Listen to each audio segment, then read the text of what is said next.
Hi, John here again. I just want a bit of a chat to you about your attention. Attention's something that we don't really think about much, but we always remember school teachers saying to us, pay attention. Becoming a master of your attention can be really quite life-changing. And I just want to give you a bit of a background understanding to help you in your life because there's incredible benefits. So first, if we go back to physics, some of you will have studied physics in your life.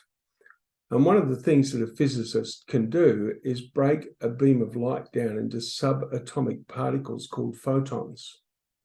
And in a given beam of light, you could count the number of photons in that beam of light. Let's just say that attention could be looked at in the same way. And let's just say that attention can be broken down into units. This was a topic first discovered by or discussed by Harry Palmer. And when you look at attention in this way, let's just assume that you've got 1 trillion units of attention that you can use at any one point in time.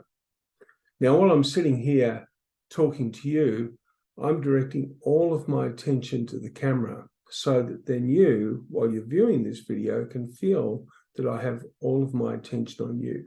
I'm really connected to you.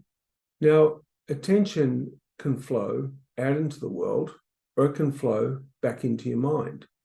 You know what it's like if you've got a real severe pain in your body, for example, and you're trying to concentrate on what you need to do, but you've got attention on that pain and it's very hard to get the attention off that pain. So then it's hard to concentrate.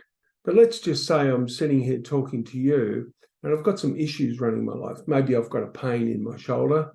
Maybe I've got some financial concerns.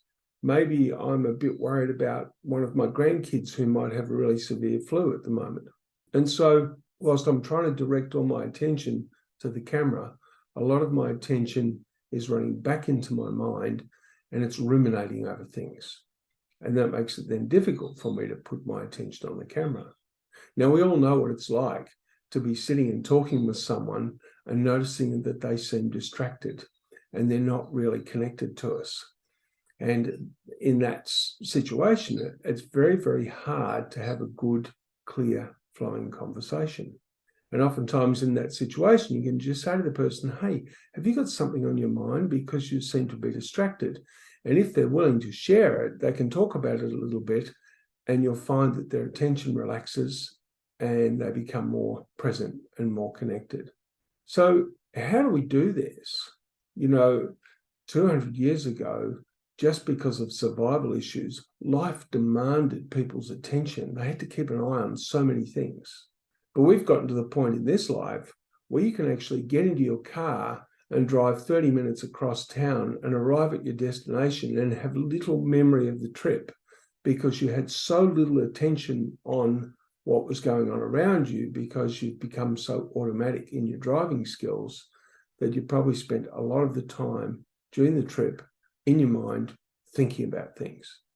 Now, most people have got really busy minds. And a busy mind, if those thoughts are negative, then that leads to stress responses, which can then lead to anxiety. It can lead to poor sleep. It can lead to worry. And none of those things are good for your health and well-being. So how do you get your attention out in the world? Well, you've got to practice some skills. And the first one is, for example, when you're driving from point A to point B, see if you can take in the surroundings, deliberately coax yourself to look at things, to read every road sign, to look for interesting combinations and number plates maybe. I mean, it could be really trivial. Look for beautiful houses. Which homes have got amazing gardens? Look at other drivers. See who's in cars.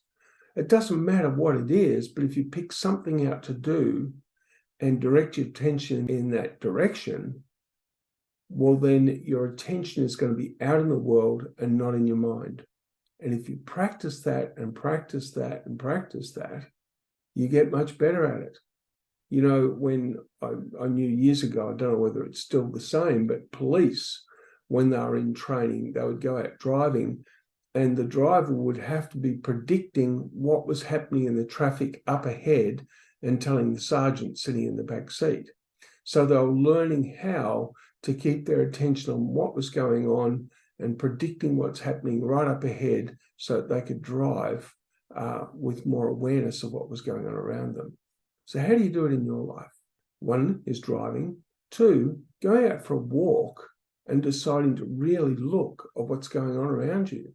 Look at people's homes, look at what they've done with their gardens, look at, beautiful flowers, look at trees.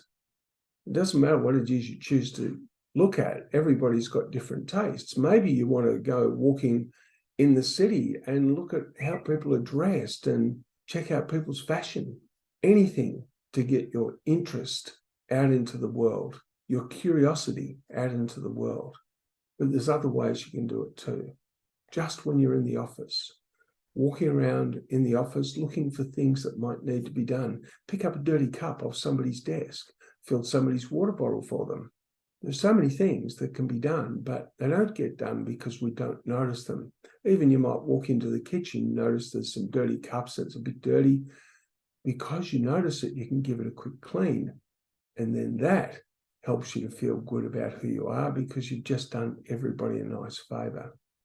Now, there's more videos to follow this, talking about skills that you can use to get your attention out in the world and get really good at keeping your attention out. And some of those things are skills like practicing kindness, connecting with strangers.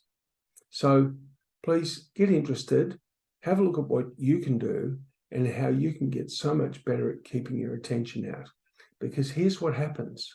When you get really good at keeping your attention out, you're spending less time thinking, which means your mind starts to quieten down. And when your mind quietens down, you have less anxiety, less worry, less stress. And that's got to be a good thing. So go for it, and feel free to leave a note under the video and let me know how you go with it. All right.